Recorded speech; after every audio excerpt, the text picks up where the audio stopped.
الحمد لله نحمده ونستعينه ونستغفره ونؤمن به ونتوكل عليه ونعوذ بالله من شرور أنفسنا ومن سيئات أعمالنا من يهده الله فلا مضل له ومن يضلله فلا هادي له وأشهد أن لا إله إلا الله وحده لا شريك له وأشهد أن سيدنا ومولانا وشفيعنا ومحمدا عبده ورسوله صلى الله عليه وعلى آله وصحبه وبارك وسلم تسليما كثيرا كثيرا كثيرا.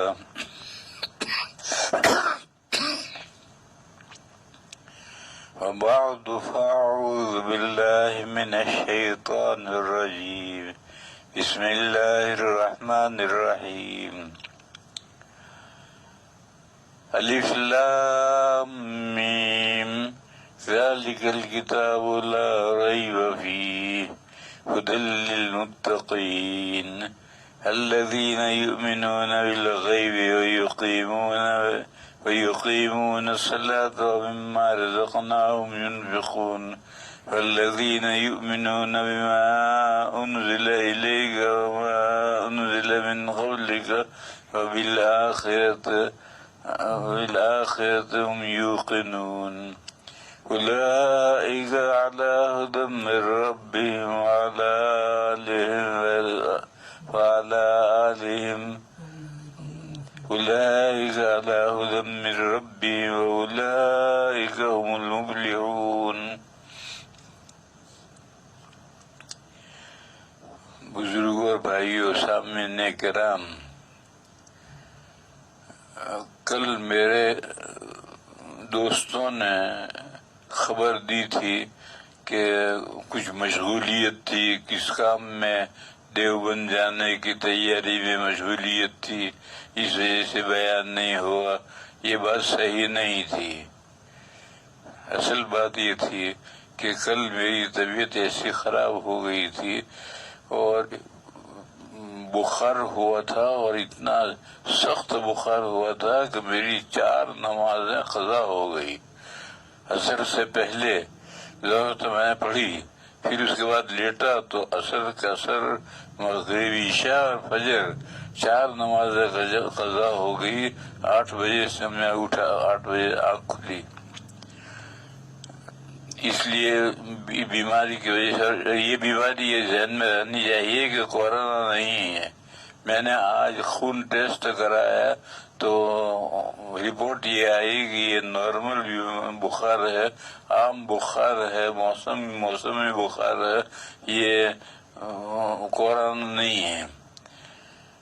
بہرحال آج بھی بیان کرنے کا پروگرام نہیں تھا. میرے ایک دوست ہیں ایران میں، مولی حکمت اللہ سلمہ، ان کا فون آیا تھا. انہوں نے کہا کہ بیان آج مت کرو. میں نے کہا کروں گا آج بیان. ایک بڑے آدمی ہیں کراچی میں، مولانا عبدالرؤف، ان کا فون آیا تھا کہ بیان کرنا ہو تو مختصر بیان کرو. میں نے کہا یہ بات ٹھیک ہے، مختصر بیان کروں گا، تفصیلی بیان نہیں کروں گا. اس لیے آج توحید کا مسئلہ اور توحید کے جو متعلقات ہیں ان کا مسئلہ تو پورا ہوا تھا. اللہ پر ایمان لاؤ اور اللہ کے احکام میں سے خاص طور پر عبادات میں سے نماز کا اہتمام کرو، اور مالیات میں سے جو اللہ نے روزی دی ہے اس میں سے خرچ کرو. اس کے بعد پھر رسالت کا مسئلہ ہے. فرمایا کہ جو مسلمان مڈل کلاس کے مسلمان، درمیانی قسم کے مسلمان وہ ہیں کہ جو اس وحی پر بھی ایمان لاتے ہیں جو آپ کی طرف اتاری گئی ہے، اور ان وحیوں پر بھی ایمان لاتے ہیں جو آپ سے پہلے انبیاء پر اتاری گئی ہے، سب پر ایمان لاتے ہیں۔ یہ رسالت کا مسئلہ ہے۔ رسالت کا حاصل یہی ہے، رسول اللہ کے درمیان میں اور بندوں کے درمیان میں واسطہ ہوتا ہے، اور اللہ تعالیٰ اپنے احکام فرشتوں کے ذریعے سے رسول پر نازل فرماتے ہیں، پھر رسول اس کو دوسروں تک پہنچاتا ہے۔ یہاں ایک سوال ہے، وہ یہ ہے کہ رسالت نبی پاک صلی اللہ علیہ وسلم پر جو دین نازل ہوا، جو قرآن نازل ہوا، جو علوم نازل ہوئے، اس پر ایمان لانا تو ضروری ہے، لیکن حضور سے پہلے جو انبیاء گزرے ان پر ایمان لانا کیوں ضروری ہے؟ اس کا جواب یہ ہے کہ یہ سب ہدایتیں ایک ہی سرچشمے سے آئی ہوئی ہیں، بس کسی ایک پر ایمان لانا اور دوسروں پر ایمان نہ لانا یہ تو کیسے صحیح ہو سکتا ہے؟ اس لیے تمام انبیاء پر، تمام انبیاء کی کتابوں پر جو ان کے اوپر نازل ہوئی ہیں، سب پر ایمان لانا ضروری ہے۔ اس کی میں مثال دوں، لیکن عمل کرنا ہے جس نبی کا پیریڈ چل رہا ہے، دور چل رہا ہے، اس پر جو شریعت نازل ہوئی وہی نازل ہوئی، اسی پر عمل کرنا ہے۔ گزشتہ انبیاء پر جو وحیاں نازل ہوئی اس پر ایمان تو لانا ہے، مگر ان کی وحیوں پر عمل نہیں کرنا۔ ان کی وحی میں اور موجودہ نبی کی وحی میں اگر موافقت ہو جائے تو کوئی بات ہی نہیں ہے، اور ایک ہی بات ہے، موجودہ نبی پر ایمان لانا کہو یا گزشتہ نبی پر ایمان لانا کہو۔ اور اگر مخالفت ہو جائے، مثلا پچھلے انبیاء پر 2-3 نمازیں فرض تھی، ہماری شریعت میں 5 نمازیں فرض ہو گئی، لہذا اب ہمیں عمل اپنی شریعت پر کرنا ہے، پچھلی شریعتوں پر عمل کرنے سے نجات نہیں ہوگی۔ یہاں سوال یہ ہے کہ جب تمام انبیاء پر جو ہدایات آئی ہے، جو یہ وحیاں نازل ہوئی، وہ ایک ہی سرچشمے سے آئی ہیں، اللہ کے یہاں سے وہ سب ہدایتیں آئی ہیں، تو پھر کسی بھی نبی پر عمل کر لے تو کیا حرج ہے؟ وہ اللہ کے احکام پر عمل کرنا کہلائے گا۔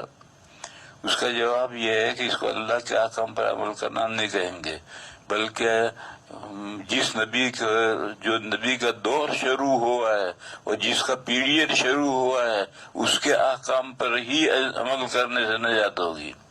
میں اس کی مثال دوں، مدرسوں میں گھنٹے ہوتے ہیں اور ہر گھنٹے کا استاد ہوتا ہے، بس چوتھے گھنٹے میں جو استاد کا سبق ہے اب اسی سے پڑھنا ہے، اس سے پہلا دوسرا تیسرے گھنٹے میں جو اسباق تھے وہ اساتذہ تھے، وہ بھی اساتذہ تھے، اور ہمارے بھی اساتذہ تھے یا ادارے کے اساتذہ تھے، ان کا احترام بھی کرنا ہے کیونکہ وہ بھی ادارے کے اساتذہ ہیں۔ لیکن جب چوتھا گھنٹہ شروع ہوا تو اب 3 گھنٹے کے اساتذہ کا زمانہ ختم ہو گیا، اب جس استاد کا زمانہ شروع ہوا ہے اسی سے پڑھنا ضروری ہے۔ یہ ایک مثال ہے۔ دوسری مثال دوں میں، ہندوستان میں 200 مرتبہ 200 سال تک انگریزوں نے حکومت کی ہے۔ انگریزوں نے جب حکومت کی تھی تو انگریزوں کے دور میں بھی پارلیمنٹ تھی، اور پارلیمنٹ میں قوانین بنتے تھے، نافذ ہوتے تھے، پھر وہ دوبارہ دوسرا قانون بنتا تھا، نافذ ہوتا تھا۔ آج بھی پارلیمنٹ میں یہ سب ہوتا رہتا ہے، بس جب یہ قانون منسوخ ہو گیا، اس کی جگہ پر دوسرا قانون آ گیا، تو اب پہلے قانون پر عمل کرنے کا کوئی مطلب نہیں ہے۔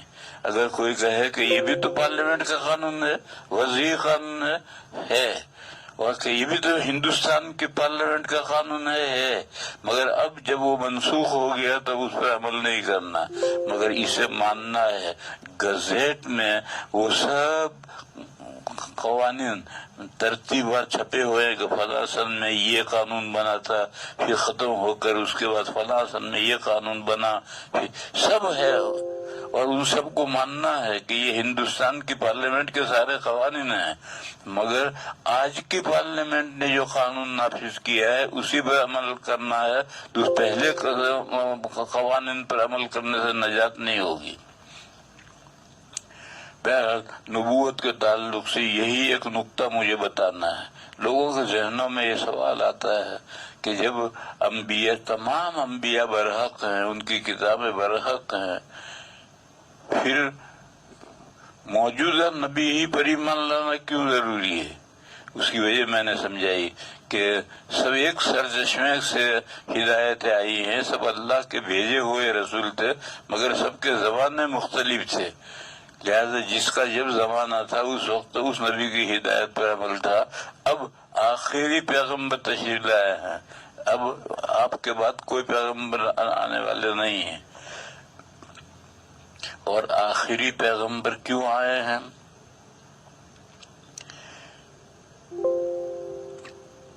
ہدایت کی روشنی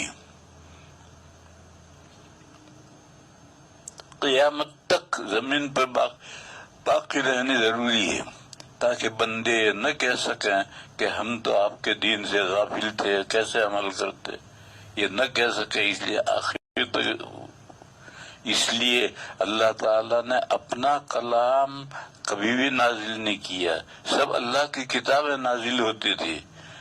پھر جب دور آخر آیا اور آخری پیغمبر آئے تو ان پر اللہ نے اپنی کتابیں نازل کی، اپنا کلام نازل کیا، اور اللہ کا کلام ہوا لا مبدل لکلمات اللہ، اللہ کے ان باتوں کو کوئی بدل نہیں سکتا ہے۔ آج تک 1400 سال ہو گئے ہیں، قرآن کریم کا زبر زیر ادھر سے ادھر کوئی نہیں کر سکا ہے، اسی حال میں قرآن کریم محفوظ چلا آ رہا ہے جس حال میں نازل ہوا تھا۔ یہ اللہ نے اپنا کلام کیوں نازل کیا؟ تاکہ یہ قیامت تک باقی رہے۔ جب قیامت کا بالکل قرب آئے گا تو قرآن کریم اٹھا لیا جائے گا، لیکن جب تک قیامت نہیں آئی وہاں تک تو قرآن کریم باقی رہے گا، کیونکہ جب قرآن کریم نہ باقی رہے تو ہدایت کی روشنی کیسے باقی رہے گی؟ اور ہدایت کی روشنی ضروری ہے۔ یہ قصہ مجھے یاد آیا، ایک مرتبہ میں ملاقات کے لیے گیا، یورپ کا سب سے بڑا پادری تھا یہودیوں کا، اس سے ملاقات کرنے میں گیا، اسے اپوائنٹمنٹ لے کر کے، پروگرام لے کر کے میں گیا تھا۔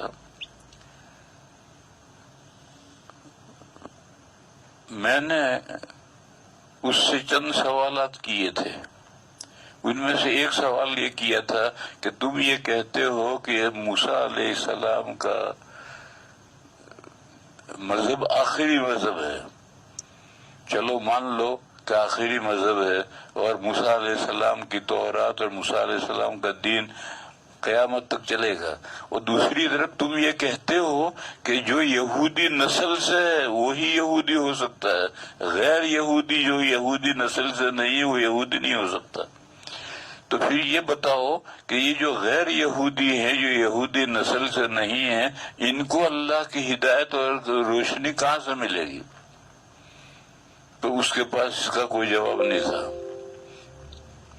صحیح بات یہ ہے کہ یا تو یہ کہو کہ موسیٰ علیہ السلام کی جو دعوت، نبوت، رسالت تھی اور تورات تھی، یہ سارے انسانوں کے لیے ہے، عالمگیر ہے، یہ کہو۔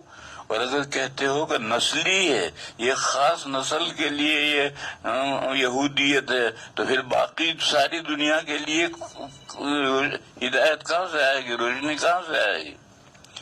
بہرحال اس کے پاس اس سوال کا کوئی جواب نہیں تھا، اس نے کوئی جواب نہیں دیے۔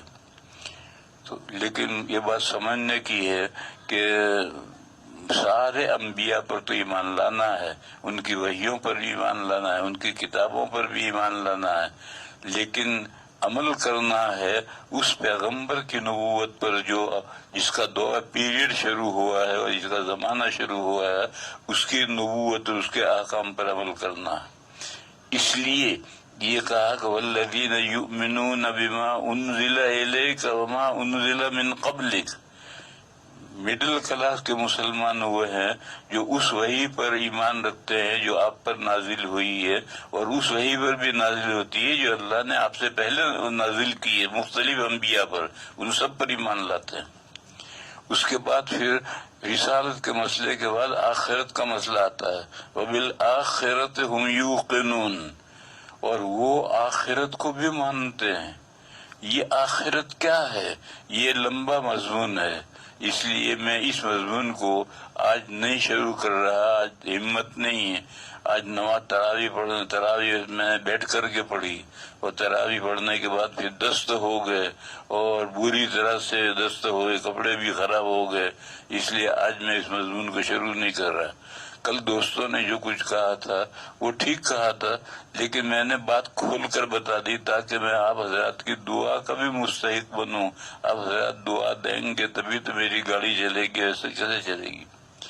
اب اس کے بعد میں سوالات شروع کرتا ہوں۔ ایک دبئی سے فون آیا ہے کہ آپ نے ایک دن کہا تھا کہ چند گناہ ہیں، ان گناہوں سے جو بچے گا،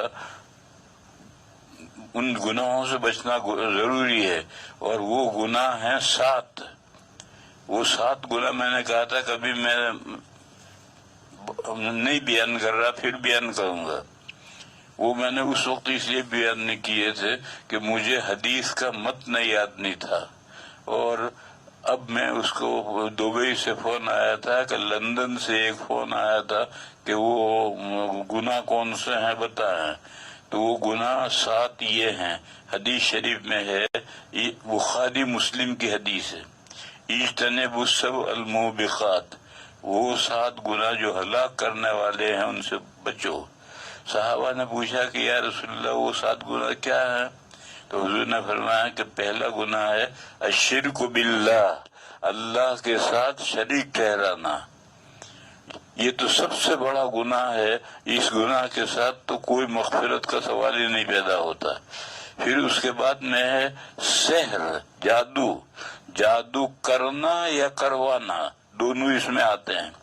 تیسرا ہے قتل النفس التي حرم اللہ الا بالحق، کسی ایسے بندے کو قتل کرنا جس کا قتل کرنا اللہ نے حرام کیا ہے، مسلمان ہی نہیں، کوئی بھی بندہ ہے جس کا قتل اللہ نے حرام کیا ہے، اس کو قتل کرنا، یہ تیسرا گناہ ہے۔ چوتھا ہے اکل الربا، سود کھانا۔ پانچواں ہے یتیم کا مال کھانا۔ یتیم کا مال کون کھاتا ہے؟ جو سرپرست ہے اس کا، وہ گڑبڑ کرتا ہے اور مختلف طرح سے ہیلوں سے یتیم کا مال کھاتا ہے، تو یتیم کا مال کھانا یہ 5واں گناہ ہے۔ پھر اس کے بعد 6واں گناہ ہے تولی یوم الزحف، جس دن دشمن کے ساتھ مقابلہ ہو اور مڈ بھیڑ ہو اس دن پیٹ پھیرنا، یہ گناہ ہے، 5واں گناہ ہے۔ اور آخری گناہ ہے 7واں، وہ پاک دامن عورتیں جو مومن ہیں اور گناہ سے غافل ہیں، یعنی زنا کا ان کے اندر تصور میں بھی زنا نہیں آتا، ان پر زنا کی تہمت لگانا، ایسی عورتوں پر زنا کی تہمت لگانا، یہ 7واں گناہ ہے۔ پہلا گناہ ہے شرک باللہ، دوسرا گناہ ہے سحر، تیسرا گناہ ہے کسی بھی شخص کو جس کا قتل اللہ نے جائز نہیں کیا، قتل کرنا حرام کیا ہے، اس کو قتل کرنا، مسلمان ہو یا غیر مسلمان ہو، اس کی کوئی تخصیص نہیں ہے، جس کا قتل حرام ہے اس کو قتل کرنا۔ سود کھانا یعنی لینا، اور دینا بھی اسی درجے کا گناہ ہے، کیونکہ جب کوئی دے گا جب کوئی لے کر کھائے گا، لہذا سود لینا اور دینا ایک درجے کے گناہ ہے۔ اور یتیم کا مال کھانا، یہ عام طور پر جو ولی ہے، سرپرست ہے، یہ کھائے گا، دوسرا تو کھائے گا تو یہ سرپرست اس کا سر پھوڑے گا، لیکن دوسرا بھی کھا سکتا ہے، لہذا یتیم کا مال کوئی بھی کھائے یہ گناہ ہے، اور جب دشمن کے ساتھ مقابلہ ہو اور مٹ بھیڑ ہو اس وقت میں پیٹھ پھیرنا یہ گناہ ہے۔ اور تیسرا تہمت لگانا ایسی مومن عورت پر جو پاک دامن ہے، جس کے ذہن میں بھی کبھی زنا کا تصور نہیں آیا، ایسی عورت پر زنا کی تہمت لگانا، یہ میں نے پچھلے سوال کا جو دبئی سے آیا تھا اس سوال کا جواب دیا ہے۔ اس کے بعد بہت سارے سوال آئے ہیں اور تفصیلی سوال ہیں، اس لیے ان سوالات کو آج نہیں بیان کرتا، ان کو بھی مؤخر کرتا ہوں کل پر۔ وآخر دعوانا الحمد للہ رب العالمین۔